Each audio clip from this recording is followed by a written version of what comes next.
to people Oh, because you know how it there we goes. go. You know how everything works This meeting for is us being here. live streamed. Got it. Oh, there we go. I All got right. it.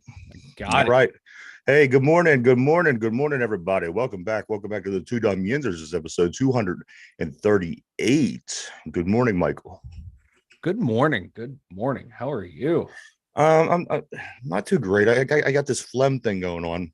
Ooh, ooh, I that's know, and gnarly, dude. everything is just so thick and so green and yellow, and just every color that comes along with having this congestion going on. Yeah. So I got a cough drop in, and it's just this whole thing. I I don't know. I hate it. I hate it. How you doing, man? I'm actually doing great today, man. Like work was great. Like the morale at work was suspiciously high. And like I did my best to like kind of tamper that stuff down. And it did not work. Like people were in a good mood all day long. So that was good. I like that, man. I've had a great day so far. So I Hey, know something's gonna come up to where it's just gonna end. The fucking is around the corner somewhere. oh, absolutely. The fucking is lurking right now. You don't even know it. I don't. I don't. But you know what? It's going to be my kid. I know my kid's going to do something that's going to make me want to just.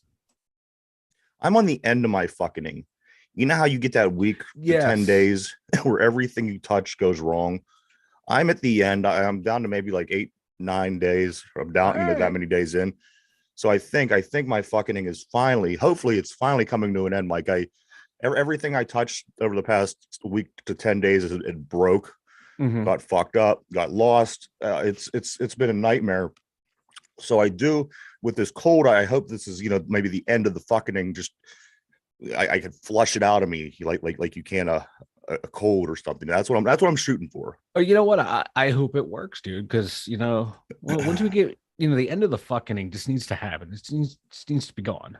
And the thing about the fucking, as an adult, you learn that this is going to happen, and no Mm-hmm. matter what you do, it's going to happen regardless. So the best thing to do is know that it's going to Mm-hmm. happen, understand that concept, and understand that you're Yeah. going to have to a bunch of bullshit for the next 7 to 10 days. And I think that's the key. That's the key to getting over the fucking, Mike. It is. It is the key. You just have to grind it out. Yeah, Grind out the fucking. grind it out, man. Grind out the fucking, Mike. I got a lead. Not only do I got a lead, I think I've cracked the case Uh-oh. of my Friday pen, Uh-oh. which everybody today is hump day. I said Shh. hump day, not hump everything day. Um, my Friday pen, Mike, Uh-huh. of course, has been missing for about a week and a half now. So we have other shows going on in the studio that here, and Ah. ah, so I worked my way into the studio down the hall for something totally non-related yesterday. And as I entered the room, I glance over and I see this sparkly pen over on the console. Ooh. I was like, "You got to be kidding me!"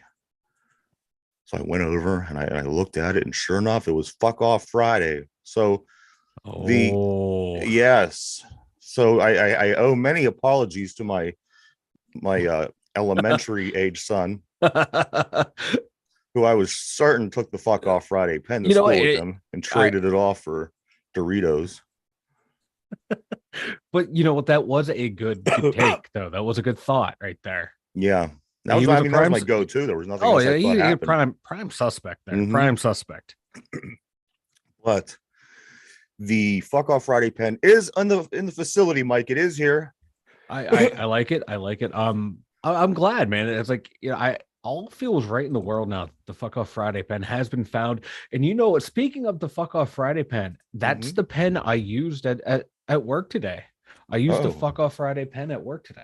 so maybe it Like was like the passing of the torch. I'm passing the fucking on to you, and you I used hope the not. Fuck Off Friday pen, and I I used found the fuck Off Friday pen, and now you're starting to feel the fucking come on, and I'm starting to feel the fucking go away. I hope not because I have like what what was today? Oh, I have 3 days of work left. So yeah, there's bound to be the fucking is gonna happen at work. February 1st, Mike. Today is February 1st. It's a new day, a new month. People, maybe that's what it is too. People, like you said, things at Mhm. work were going a little too good. I gotta agree, Mike. Things are going very well. Besides for the fucking, of course, and the hodgepodge of bullshit that I've going on here. But great news. We have great news, Mike. Great news. You ready for this? Big news. I'm ready for the news. If you've seen the television this morning, you may or may not be familiar with this. This can go in a couple different directions. It sure can. Mike, as of this morning, Tom Brady retires again as being with an 0-1 record to Kenny Pickett. Yes. Yeah. Woo, Kenny. Yeah. How many people in the history of this game could walk away saying that they have an undefeated record against Tom Brady? It's been done. It's been done by the future quarterback of our franchise. Kenny, yeah. Woo! Mike, Kenny, woo! Only you Kenny Pickett sycophants can turn Tom Brady's retirement, the greatest quarterback of all time's retirement, into a celebration of one of the most mediocre quarterbacks of all time, Kenny Pickett. I am disgusted with you people. I don't know how I can't escape Kenny Pickett today. It's Tom Brady's day. I get it at work about how great Kenny Pickett is. I get it here how great Kenny Pickett is. I'm talking about the greatest quarterback ever. And y'all want to bring up Kenny Pickett. You guys, and he has a 0% winning percentage against our young quarterback. I love it. Dude, Tom Brady only has 7 Super Bowl rings. There's nothing that he could ever do. I wish to I had my Tom this. Brady jersey. I would have wore it today. And Tom Brady, I don't know if there is anybody. I mean, there possibly can be somebody that has the same crazy kind of number situation, but I came across that. I thought, you know what? Some backup quarterback somewhere has a 1-0 record against Tom Brady. That is something that nobody will ever be able to take away from me ever, unless Tom Brady comes back again and again and again. Here's my theory with this dick. He comes last week. I think it was this time last year. It was the week before the Super Bowl. I could be wrong. But I believe that it was this time last year. He called his retirement. My theory is Tom Brady can't stand to not have the attention on him. It's the Rams, it's the Bengals, it's the Super Bowl. But wait, we got to talk about Tom. Now this year, you got Kansas City, you got the Eagles. But wait, Tom Brady cannot stand to not be the headliner in this week in the NFL season. I suspect him to be back 3,000 or 4,000 more times, at least right around Super Bowl 70 or so. It's really crazy to me. But Mike, could he have waited? Could he have waited off a little bit and said, you know what? Let's wait till the NFL season gets the Super Bowl done. You got the Pro Bowl coming. But no, let's all talk about me now for the next 3 months. Well, I think this was the right time to do it. Because it lets Tampa Bay know that, hey, I'm not coming back. You have to start your search now for the next quarterback. It's going to stop all the endless speculation online. We saw what happened last year. Like, he wanted to retire last year. He wanted to go out on his own terms, but stuff was being leaked here and there. And so he was kind of like, you know what? You people want to leak all this stuff. I'm Tom Brady. I'm going to come back and try and do the FU and win the Super Bowl. Now, If this was like Tom Brady of 3 years ago, he probably could have willed that team to a Super Bowl, but we saw he was old and I think 3 years ago he did win the Super Bowl, if I'm not mistaken. Yeah, he did. 3 years, yeah. 2 to 3 years ago, yeah. But I think now was the right time to do it because you're giving there's still another 2 weeks for the Super Bowl. There's nothing really going on right now to talk about. So why not just say, because there's no major distraction. The week of the Super Bowl, you're taking the shine from that. Now, it's Tuesday. Wednesday, a couple of days after the championship game, and it's a couple of days after we've had all the talk about the championship game. So it's like the right time to do it. I think it was the right time to do it because, like it said, you're giving the team, you're giving your former club a chance to go out there and start now evaluate quarterbacks. Okay, get their whole draft board in progress now. Like, okay, we got to look for quarterbacks now. So I think he did it the right way. I think having a difference between talking and having this conversation with people behind the closed doors in the Tampa Bay organization is different. I think there's plenty of stuff that's going on right now that could be talked about. I think we have a whole new format with this all-pro situation. We have a Sean Payton story that we're going to get into. I mean, there's quite a few things we could be talking about, but let me show some respect. Let me show some respect. Tom Brady, Mike, is the only quarterback to win a Super Bowl in 3 decades, 3 different decades. He won a Super Bowl. I mean, that's amazing. Can't take that away. Can't. Also, the other big one I found was also is the first player to win multiple Super Bowls after reaching 40, which is Yes, a pretty amazing thing. very And at the end of the impressive. day, down the road, when somebody gets really big and somebody gets really good and they get a bunch of Super Bowls in hand, Hmm. they're going to look at this and say, you know what, as far as I came, as much as I played good football, as well as we did, as much as I won, look what the GOAT did. Yeah, You literally have to get through 3 decades of playing football for one. yeah. You have to get to 40 years old in order to break that record to win multiple. So I mean, no matter what anybody does, it's going to take a long time Oh yeah. to get anywhere even close to what Tom Brady done with his Like career. if you look at just like passing yards alone, what Patrick Mahomes is going to have to average for like the next 15 years to even come close to Brady's passing numbers is going to be insane. And I think like Mahomes and maybe even Joe Burrow will be the two that might have a chance to come close to the passing yardage that Brady has. But I don't think they're going to play as long as he did. The numbers he's put up, they might be unattainable. They're kind of like almost like in hockey. Wayne Gretzky's numbers were just so outlandish Yeah, for the era that he played, and now no one's going to be able to catch it. right. We're kind of seeing it with Ovi and the goals, but I think maybe Mahomes, if he's able to have the same career length as Brady, he might be able to challenge for the yardage. But that's still going to be a stretch. He's going to have to average like 4,500 to 5,000 yards for the next 15 years to get Yeah. close to Tom Brady. That's insane. That's insane. The numbers that Brady put up. No, I agree. I agree. If it's going to be done, I think it's like we were saying, it's going to take a long time. It might It'll not take a be long anybody time. from this next generation. Might not be anybody for generations to come. As you mentioned Mm-hmm. earlier, people were still trying to catch Wayne Gretzky. Decades later, it just might be one of them things that becomes unattainable. And I wouldn't doubt it.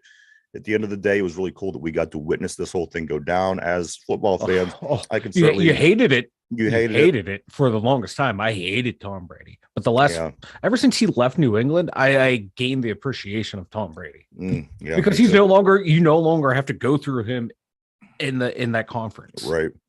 You're able to see him outside of New England, and he still had the success outside of New England. Where once he left New England, man, that organization kind of went down without Yeah. Tom around. No, So absolutely. it's just wild, man. You can't deny like in clutch moments, he was the guy. He He was was the the guy. guy. Because like for like if you go through like clutch quarterbacks, you look Joe Montana won 4 Super Bowls. Terry Bradshaw won 4 Super Bowls. So okay, those have to be two of the most clutch quarterbacks of all time. This guy won what 7 Super Bowls? And he had like game-winning drives where they kick field goals, but he still let them down to get into Yeah. scoring positions. That dude is clutch. It's just you hate him. You hate him because he was in New England in that system where they were so smug and superior. But once he left New England, you got to see a whole different side of Tom Brady, like a quasi normal Tom Brady, and it was weird and Fun Tom refreshing. Brady. Yeah, he was Remember, a fun Tom didn't he Brady. break the Lombardi trophy? He was like throwing it off from one boat to Yeah, another. And, like you wouldn't do that in New England. no. He goes out to Tampa, wins another Super Bowl, The most having liberal thing fun. he did in New England was grew his hair long. Yeah, and everyone will say it was like all Belichick up in New England. They haven't done anything since Brady left. Yeah. A lot of that success, the majority of that success is all on Tom Brady, like just willing that team to victory. And you look at the weapons he had around him Mm, outside of Gronk, Randy Moss for that, what, 1, 2 years. That's it, man. That's it. He turned these guys into like your favorite guys, those little white lacrosse players, into damn near yeah. borderline Hall of Famers. From the factory, from Mm-hmm. Belichick's factory. And that factory is broken. They broke Ugh. that shit with Gunner and they sent him here. They did. They sent him here like we're like a outlet store. Like we're Ole's or Yeah. whatever your outlet store is. That's who they sent us. That's what we Whatever got. doesn't work from Yeah, their they system. sent it to the Steelers. That's Yeah. messed up. Fuck you, New England. What I really think, and I don't want to go on and on about Tom Brady. I Oh, I do. don't. I can talk Tom Brady all My day thing long. about him, he wasn't the fastest. He wasn't the Mm-hmm. strongest. He wasn't the most talented. He wasn't the most athletic. His big attribute, Mike, I believe, is he's very smart. He's a football mind. almost, in the same sense that Peyton Manning is. I mean, these guys Mm-hmm. are just so intelligent. When you step to that line, there's nothing that they don't see.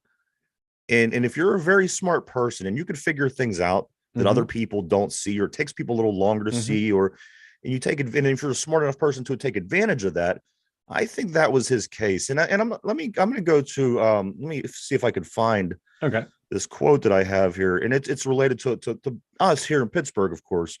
Muth made this statement yesterday. The biggest difference between Ben and Kenny, Ben was around for 18 years, so he's seen everything. He could check a play at the line and go from there. Where KP's still hesitant, he still has to learn. That, the smarts that Ben had probably after about 5 to 8 seasons. I mean, he had it down. Yeah. Don't get me wrong. The first 5 seasons were good, and he won Mm-hmm. a lot of championship games.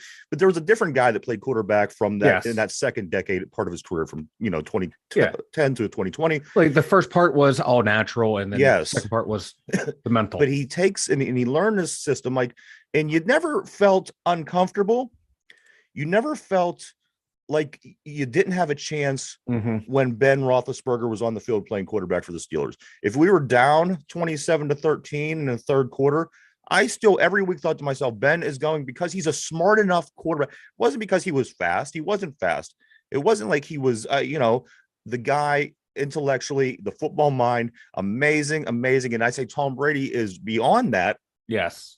I think by a far distance. But that is why I believe that Tom Brady had the amazing career. I believe that it's his smarts.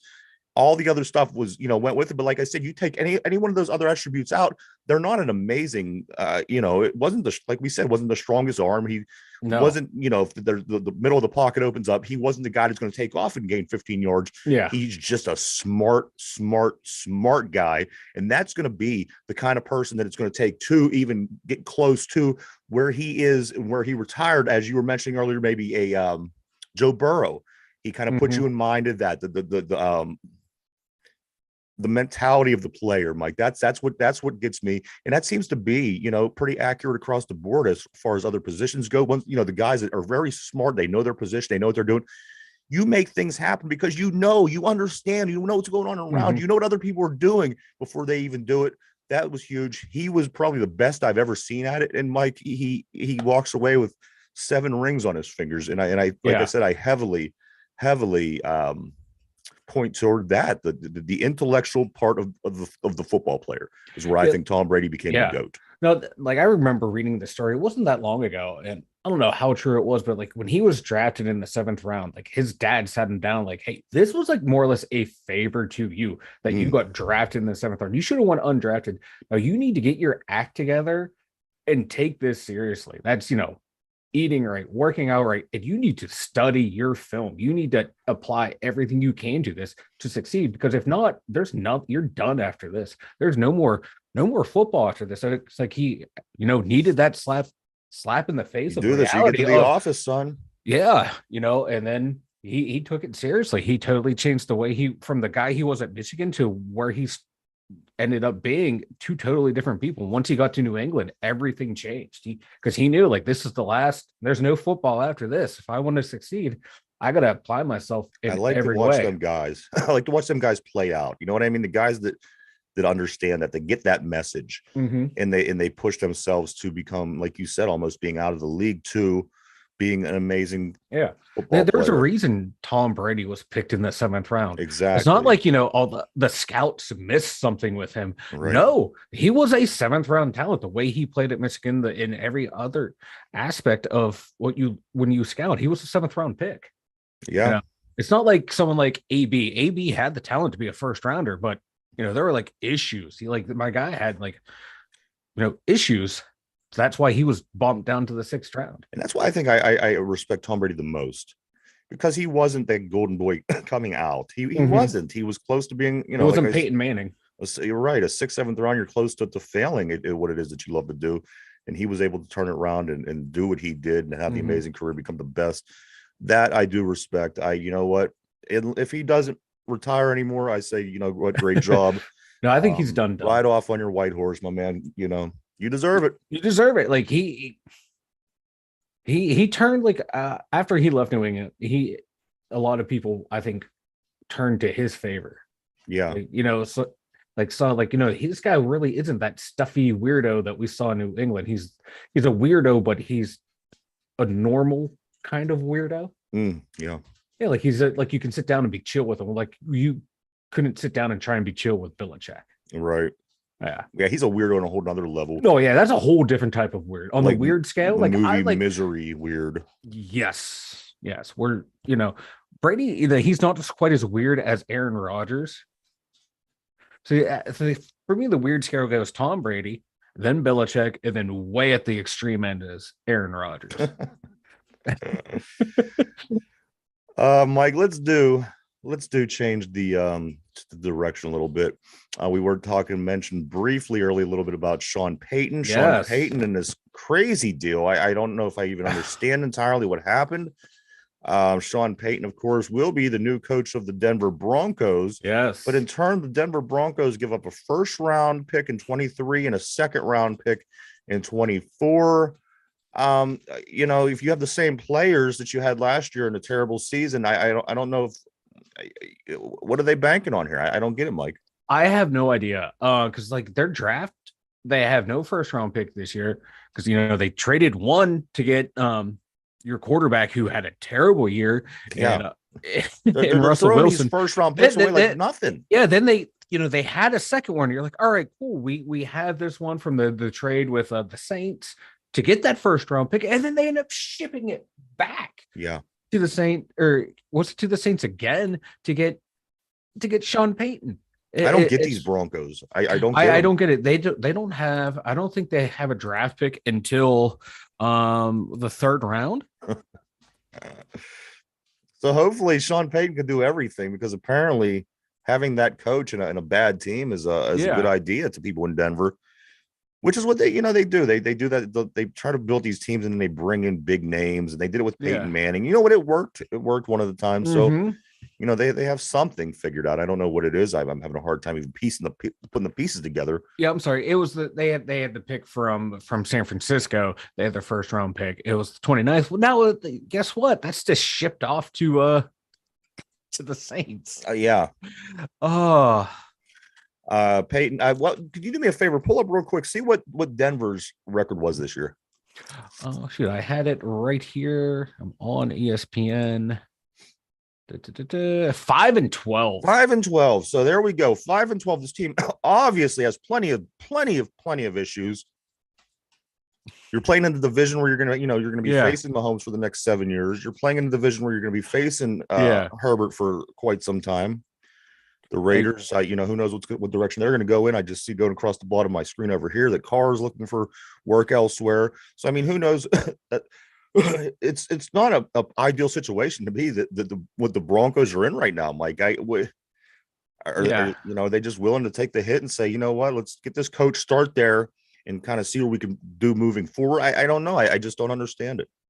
I have no idea what they're trying to do there. They don't pick until this. They have the 68th overall pick. That's their first draft. They don't pick till the 2030s. Yeah. You know what I mean? Yeah, they pick in the third, or they have pick 68 and then pick 69. Nice. Then they have the Steelers, 6th round pick, 4, 5, and a 7 in there. But like, I have no idea what they're doing. I'm looking at their roster. I just don't see what they're trying to do. Like, you got Jerry Jeudy, damn good wide receiver. Cortland Sutton, another damn good receiver. But after that, man, I just don't see it. I don't know what they're doing. This team, I don't know. Outside of Patrick Surtain on the defense side, damn good corner, by the way. Justin Simmons, a damn good safety. After that, I just don't know what this team is trying to do. I would hate to be a Broncos fan right now. I don't know what their salary cap situation looks like. I would hope that they have some cap space to work with coming in this offseason to bolster this roster. You know what they're thinking in Denver, Mike? And they're thinking what we would be thinking in Pittsburgh. And I'm gonna let me explain, not you. Mm-hmm. They hear a big name is coming to town. They feel that it's going to save the world, and they're probably really excited. I do think that that's what was going on in Denver. I don't know. But to me, it seems like after, you come off a bad season, let's say, we didn't do very great this year. We had a Yeah. okay season. Let's say it ended up finishing out with that 5 wins like Denver has. And then out of nowhere, holy shit, we could get this coach. Yep. It's that new car feel. It's the Mhm. shiny car. It doesn't matter if the car runs, it doesn't run as well as it should, or as it has in the past, or has it had, better than somebody else that might have coached here. That doesn't matter. You're getting that big name, the shiny name. That's what people are excited about. I don't think that at the end of the day, you got guys like yourself and me that's sitting back thinking, okay, draft picks. This is gonna devastate our draft Yeah. this year, next year. But like I said, you're gonna have a majority of the people that's gonna stare at the shine of the car and say, Mhm. you know what, we got us a brand new Payton. You know what I mean? Yeah. And I believe just a hunch. I think that's probably what's going on out there. That has to be what like the ownership is thinking, because I just don't.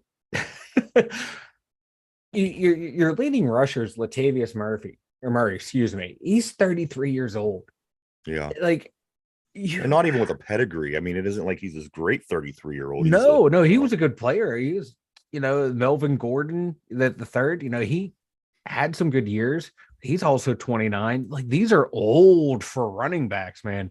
Like old for running backs. So you do have two good receivers. I do like their top two receivers in Jerry Judy and oh my god, Cortland Sutton, excuse me. But yeah, I outside of that, man, I don't see it. Their defense, they're okay, their leading sack leader, Tremonte Jones, number two, Bradley Chubb. So that's who they traded. They traded Bradley Chubb to get that first round pick, which they then traded to get Sean Payton. yeah. I like they better have cap space to build this team. You have to make some hard choices on this team, clear up cap space, and to rebuild. This team is not. They weren't a quarterback away when they got Russell Wilson. No. And one other thing that people And are you're forgetting, not a coach away from getting Sean Payton. You're going to come back with the exact same roster. and that's the thing, Mike, that the one issue that I see with that is he wasn't necessarily this amazing coach in New Orleans. He had a pretty damn good quarterback, as did the Steelers, as did the Colts, as did the Patriots, Yeah. as did the Packers, who were able to get things done. So if you don't have, say, Russell Wilson's on the downside of his career and you're not putting a Drew Brees out there, this could be a disaster just waiting to happen because, like I said, Drew Brees on that team was a huge part of Sean Payton's success. Yeah. If he was the Saints coach and it was Casey Keenum or just anybody, it wouldn't have been the same. So again, it's that shiny car. They love the shiny car in Denver right now, and unfortunately, it's a lemon. It's like the cough drop that I'm eating right now. It's a lemon, Mike, and it's gonna be frustrating for them as time goes on. Yeah. Because, like I said, you're kind of hoping for a fix, and they got a lot of issues. Yeah, right now they have like 3.6 million in cap space. Yeah. That's right now. Once the league year restarts, they can move stuff around, blah blah blah. But I just that's not the team I would want to go to as a coach, man. That's just a lot. That roster needs an overhaul. Yeah, definitely. They do. They need a few good drafts, and they're not going to get it for a couple years. No, if Russell Wilson's able to return to form, okay, you have a fighting chance. You have a fighting chance, but my God, he was starting to lose form in Seattle, though. I thought he was in the last 2 years there. But you never know. You can find that. Have a couple rebound, have a couple good years, but they need him to rebound and have a couple good years because my God, his salary cap hit. You can't cut him. No, like you are stuck with him more or less to the end of his contract. Like I do want to move on. Another big story, the last big story before we start the show. LeBron James only needs 89 points, Mike, to pass Kareem Abdul-Jabbar for the all-time point scorer in the NBA history. 89 points, which he'll do within 2 to 3 games, I think, very easily. Oh, yeah. But there you have it. LeBron James, everybody. He's in spitting distance of this. And the thing about LeBron, the guy is such an amazing athlete and still doing the thing that he's doing at this age. I mean, you could have your Jordan, your Kobe, your LeBron debate all you want, which I would certainly be happy to do with you. But at the end of the day, this guy could still play for 10 more years. He's 38 years old, Mike. He's 38 years old, even though he only plays till what Tom Brady played to at 45. 7 more years on top of being that scoring leader. We're witnessing some pretty great athletes, Mike. Just finishing up their career basically in amazing fashion. And it's not like he's not gonna be the guy at this point in his career that can will a team into the playoffs like he did a couple of those Cleveland teams, but he's still out there putting up numbers. He's not embarrassing himself at this age. He's still holding his own against the younger players in this league, the up and comers in this league. It's just it's a sight to see. It's like, like we're big hockey fans. It's like watching Crosby and Ovechkin play right now. If you're a sports fan and you're not enjoying what late stage of his career LeBron is doing, that you just hate him for some odd reason. Right. How can you not sit down and like watch him play and still marvel at 38 years old, 20 years in the league, still doing what he's able to do at a high level? Like I said, whether you love, you hate. I mean, for whatever reason, you might not like the guy. You can't deny it. You can't deny the stuff that this guy's done. And to even have this conversation where both of these goats on the same day, it's amazing with the things that they're doing and what they've accomplished, Mike. It's a very good, it's a big news day in sports, I'd have to say. Yeah. And I know what a lot of people are going to say. It's like, oh, he's just going to get this record because he was in the league for so long. Like, I thought like longevity used to be applauded for athletes. Right. But now, like when certain athletes are around forever, it's like, oh, they only got their records because they played forever. I remember that was a good thing. You're still able to keep playing. And it's not like he's out there scoring 10, 15 points a game. Still dropping 25, 30 a game. I'm glad I got to see him. Like, I seen him as a Cavalier. I seen him as a Miami Heat player.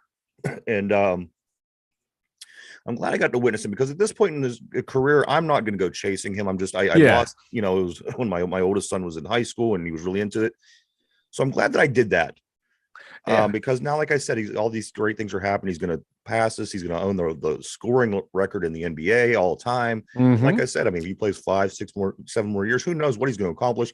So like I said, I'm glad that I did see him when I seen him. So I don't have to try to, or regret not ever getting to see him. And, whether you're a big basketball fan or not, just like anything, it's always cool to be able to see that guy, even if it's one time. I remember seeing Mike Schmidt, the third baseman for the Phillies as a kid with my dad. And my dad, I remember sitting up in peanut heaven and he says to me, he goes, that guy right there, he's one of the best third basemen ever. And I remembered that, you know what I mean? Yeah. And, and I could always say, I remember seeing him and, players like that, Ozzie Smith guys that we grew up seeing. Oh, yeah. Oh, Ozzie Smith. So I very, very fortunate to be able to see him. Let's do this, Mike. Well, let's do this. Now, I think, and it's been being said for years, since they left Honolulu, the Pro Bowl game. I think it lost all validity.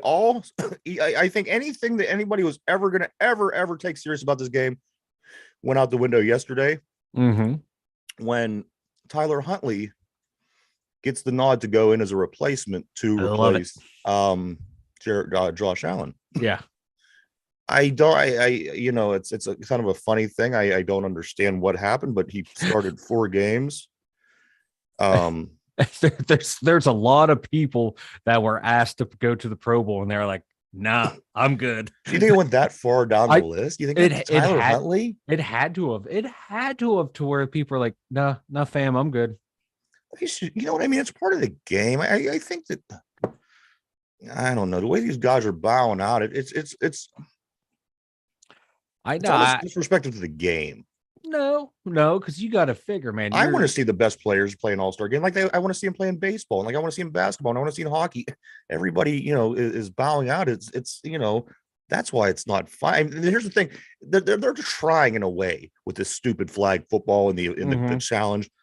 But you keep doing stuff like this, it's done. There's no sense. If I have to sit down and watch Tyler Huntley on Sunday, I do not even want. I'm watching an All-Star game, and I'm watching Tyler Huntley, who couldn't move the ball against. That disturbs me. Um, It's I don't know, man. It's the Pro Bowl to me.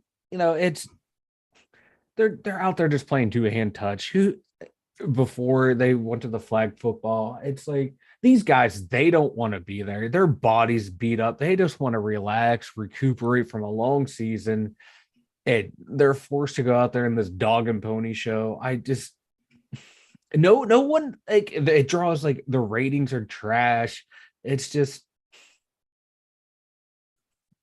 it's not like the only thing that the Pro Bowl is good for is to get that bonus in your salary of like, hey, I was voted as one of the best players in the league. Okay, that's awesome. Give me my money. And I don't want to go to Orlando. I don't want to go to now that they took it out of Hawaii. yeah, it's in That's Las a free Vegas. vacation. Yeah, it's in Las Vegas. And that makes it even No, you wanna cheaper. It feels even more cheap to me because not only am I watching Tyler Huntley this weekend, I'm watching in Vegas. And when things go to Vegas, it's too kind of show cheapens busy. it. It kind of cheapens it. And I don't know, man.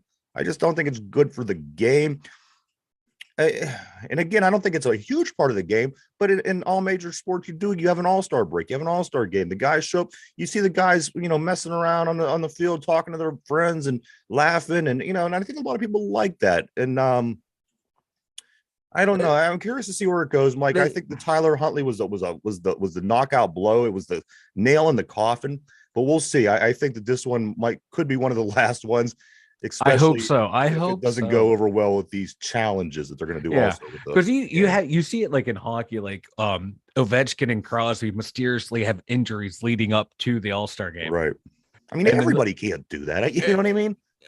It's an All-Star game. Hell yeah, but I don't want to go. I wouldn't want to go. If they had asked me, I'd be like, hell no, man. I'm beat up. I'm sore. I'm tired. You're an athlete. This is what you do your whole life. You're one of the best. You go to no, it's a job. It's a job. They're like, no, I don't want to do extra work for my job. I'm done. Hey, my contract says I have to play these games. I'm done. Like, only reason I would go is like I would do a cost benefit analysis.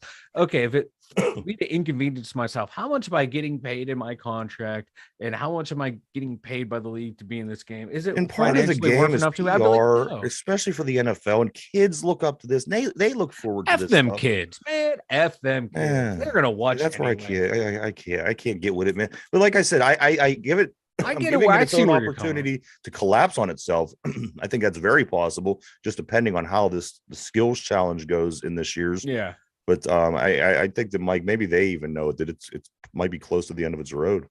I hope so. I really do.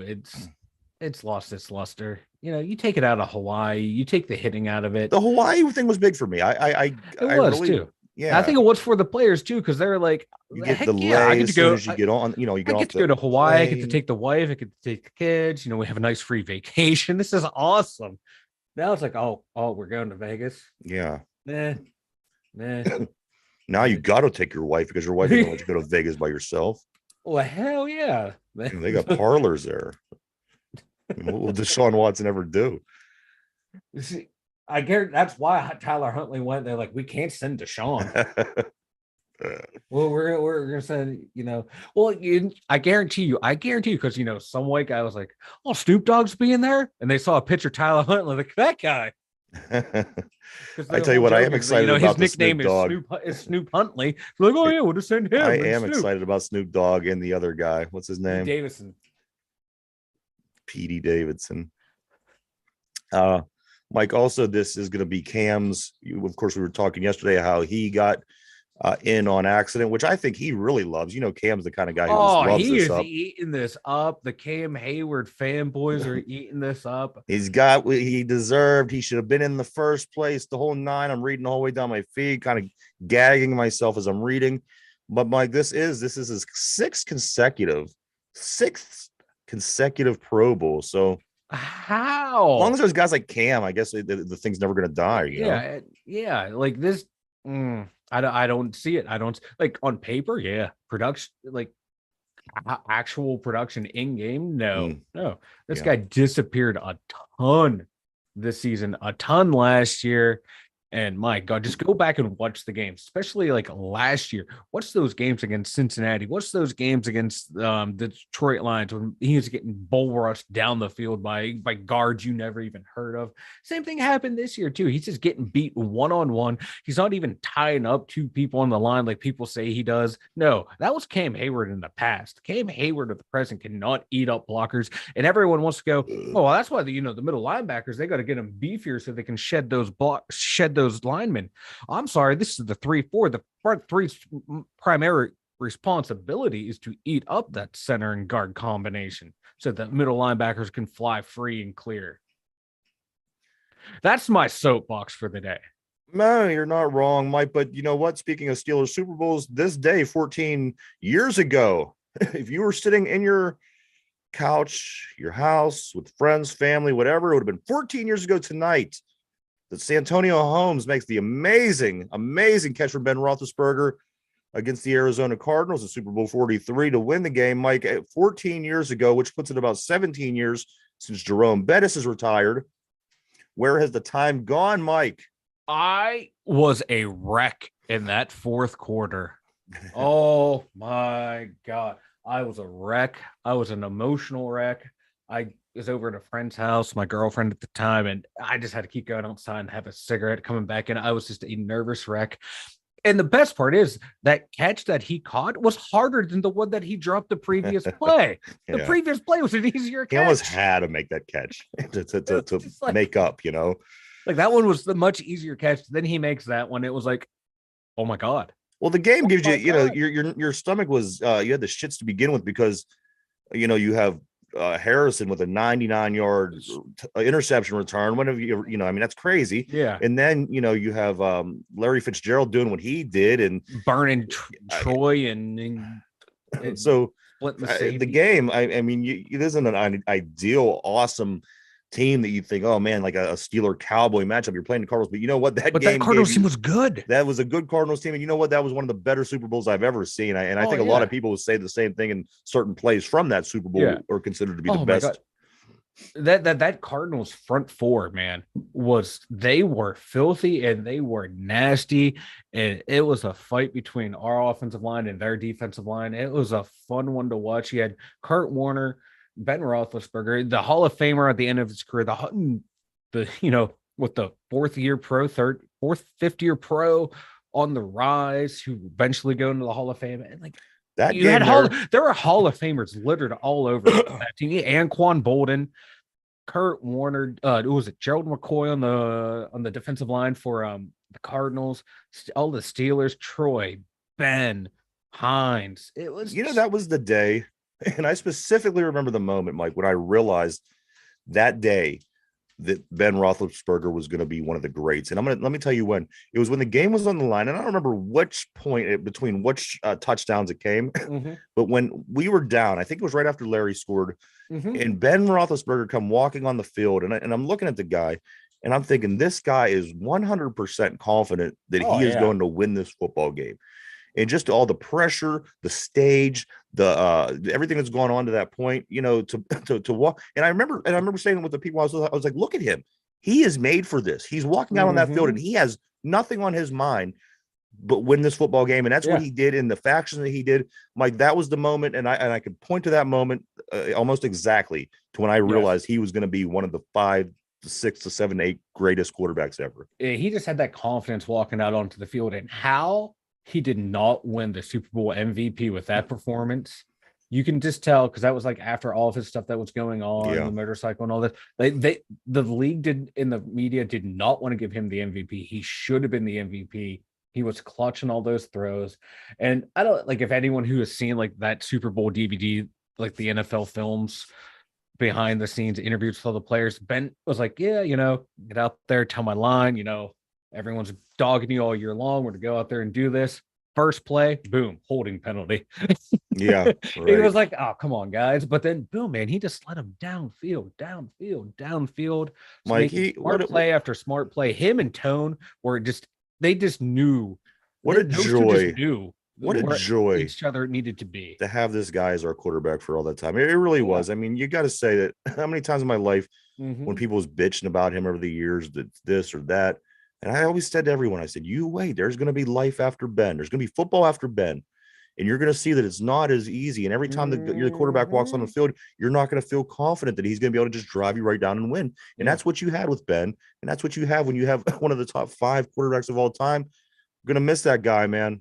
Yeah. And you can tell like the fans who really weren't young enough to appreciate that, to see him play his entire career and only know him from like the last 4 or 5 years. Like you've missed out on one hell of a player. And even in his last year, he had those 7 come from behind victories. That was Ben. I think he has like great, the most, or he's up there in the top 3 with come from behind victories. The guy was great. It's clutch. Big news. If you're a draft fan, Mike Tomlin was heavily interested in the lineman in the he was in the front row, Mike, at the Senior Bowl. Yes. He's out there. He had his shirt wrapped around his waist like a college kid. He was excited. There was nobody, Mike. There was nobody in front of him, between him and the lineman that he was watching. He looked very, very, very serious about his what he's learning about these guys that we could possibly be drafting here in a couple months. I love it. You know why? Because I said this the other day. I said when we were watching that the NFC Championship game, this is why you draft offensive linemen in the first 2 rounds. That line just neutralized San Francisco's front 7. My God, that's not a front 7 that's easy to neutralize. No, like the Bosa. Like, did he even play? Right. It's like they held him in check, and he's one of the best defenders in the league. And offensive line, man, my God. And people want to say, why would you take an offensive lineman in the first round? David Castro, Marquise Pouncey, Alan Faneca. The list goes on and on of why you take offensive linemen in the first round. Like, they take you a lot further than you think they do. This game, even though it's pass happy league, the game is still won in the trenches because you have to be able to stop that pass rush, man, and have a pass rush. So get a good offensive line, you will go far in this league if you have a good offensive line. So there you have it, everybody. We got the guys down. We got the guys down on the field, Mike. They're going through the players. One guy I want to talk about that we talked about last week, Taylor Lewin, that guy from down in Tennessee. He said that he wasn't that great. He kind of had some shabby numbers there. Mike, they were talking a little bit about him yesterday. Now, he is. I think he's really hell bent on coming here. And he, he's talking yesterday. Now he's talking about absolutely, I could give the Steelers a friendly deal. They're saying this guy does have a little bit of a mean streak in him that they do like. I think obviously it's going to be really big, to see what they could find here at senior days and the draft and things like that and free agency. But Mike, like you said last week, this guy just isn't worth what we're trying to do. Is it? We need to go a little bit better. We have to get better. We have to get better. This guy would be kind of more of what we have in a sense. Yeah, I don't know. He is a left tackle. He would be an upgrade over Dan Moore, but with the injuries and like what kind of salary is he going to want? That's the whole thing, is what's he going to want? Yeah. Because he just average annual salary is like 16 million in 2023. His base salary right now with the Titans is 14.8, so about 15 million. Not a bad price for a left tackle, but where he is injury wise in his career, he's had 2 ACL major injuries over the past 3 seasons. I just don't think that I don't think they should pull the trigger on this guy, Mike. I don't. If they can get him on a cheap deal, if you don't think you're going to be able to get one of these offensive tackles in the draft, if you don't think you're going to be able to get a Skoronski, a Paris Johnson Jr., Broderick Jones, 3 of the better tackles that are projected to be like left tackles, don't make that trade, or don't don't sign that guy if you think you can get one of those 3. No, if you don't think you can get one of those 3 and he's still there after the draft, after that first round of free agency, all right, kick the tires on him. Have him and Dan Moore compete for that spot. I wouldn't have a problem then, but you have to get it at the right price. Yeah. Coming in salary cap wise, right now the Steelers are like under the cap. I think over the cap. So this guy is such an interest in coming here. Like I said, the quote yesterday was absolutely could give Steelers a friendly deal. So Well, shit, get him for a friendly deal. Take one of these tackles, kick him out to the right side, cut Chooks, and then all right, let's go. We got right. some salary cap space. A couple more things I do want to talk about, Mike. We are getting close to the end of the show today. One thing is Hines Ward. Hines Ward, obviously, he's coaching in the XFL. Comment he made over the past couple of days: if I can get 10 players to the NFL, then I know that I could coach and I could be a head coach at any level. So, Mike, end quote. This is Hines Ward. I would like to see him. I think he's a good football mind. He's competitive, and if he could do good enough in the XFL, I would like to see him, make his way around the league in the NFL as a coach one day. That'd be pretty. Wasn't he on the Jets coaching staff as a wide receivers coach? Was he? He was doing something, I think. I knew he was doing something with the Jets. Yeah, if you can get people from the XFL and turn them into good enough to make it onto an NFL roster, that's a sign that you kind of know what you're doing. Yeah. So, yeah. Also, good luck to him if he can do it. I think we'll talk a little bit more about this tomorrow, but one Steeler name that came up while talking about free agency yesterday, while I was looking through stuff, was a name, Mike, that could actually save us money on a backup quarterback. Mike, like I said, I'm not going to get into this heavily. Think about this overnight. We'll talk more. Okay. Mike, the name Case Keenum. I brought that up briefly in something earlier, where in the conversation they said we could get him and get rid of Trubisky and still save money in this situation. Case Keenum, is he an upgrade from Mitch Trubisky? Real quick. No.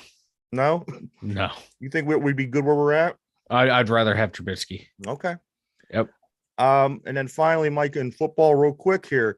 The punch, the blast, I thought this was interesting. Let me tell you what I'm talking about. Reggie Bush, did you see this? I don't care if the quarterback is injured. It's the NFC Championship game. He better start throwing with his left fucking hand. There's no time for boo-boos. This is Reggie Bush on Brock Purdy from Sunday, not participating in a lot of the game, of course, because of the injury to his throwing elbow. Mike, I know you don't like this. I know this kind of goes against your ideology of football altogether. What do you think about what Reggie Bush said about Brock Purdy? What an idiot. Brock Purdy, he could not move his arm. How is he going to take a snap? He gets hit again. If he gets... Yeah, okay. You want to go out there and throw left-handed? That's good. What's he going to do? Throw the ball like in the lineman's head? He's not ambidextrous. If he was ambidextrous and able to throw left-handed, okay, you maybe give it a shot. Like he could barely hand the ball off. Yeah. Okay, this guy couldn't use his arm. He was out there one armed, not being able to. He wouldn't be able to protect himself, brace himself for a hit. If he falls down, gets sacked throwing left and lands on his right elbow and injures it more. No. This is why you have a backup quarterback.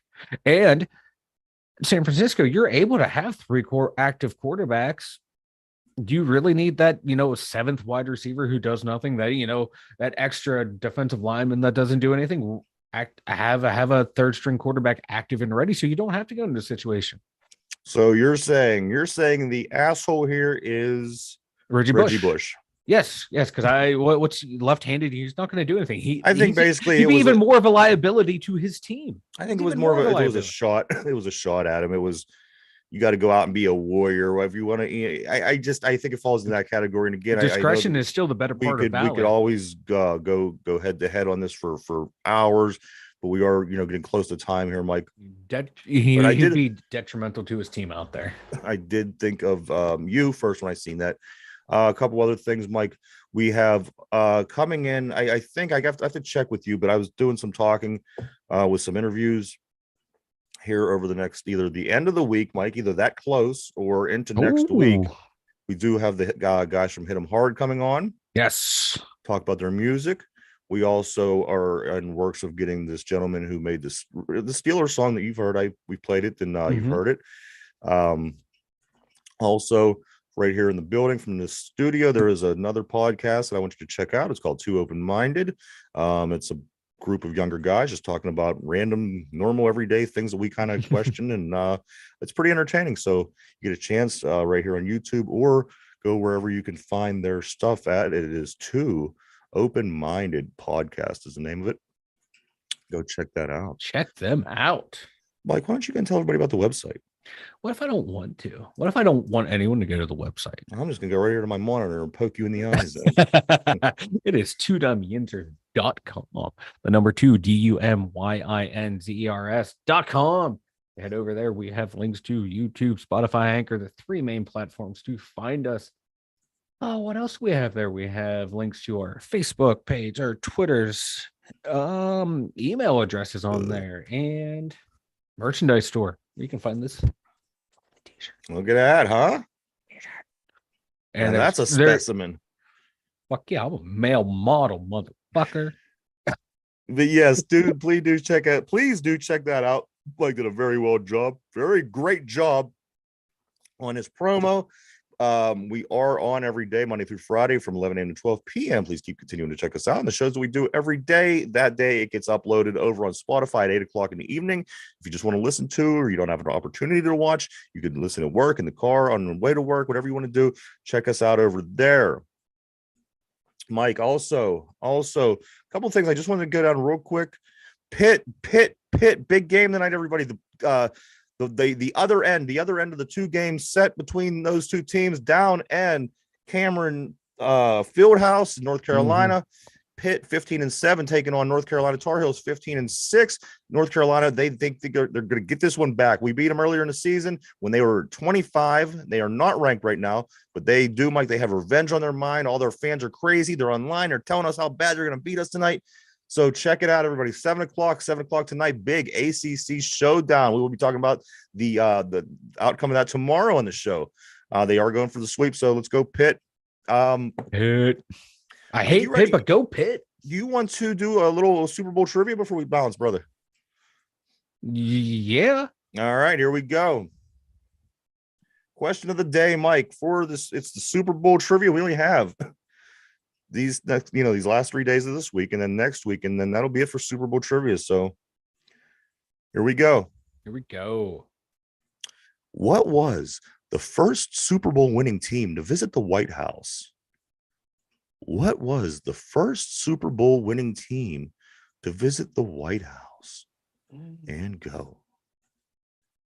Ooh.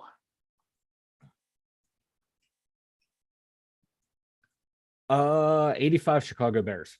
The 85 Chicago That's going to be my Bears. answer all week, by the way. You haven't seen that for everything. Just second time.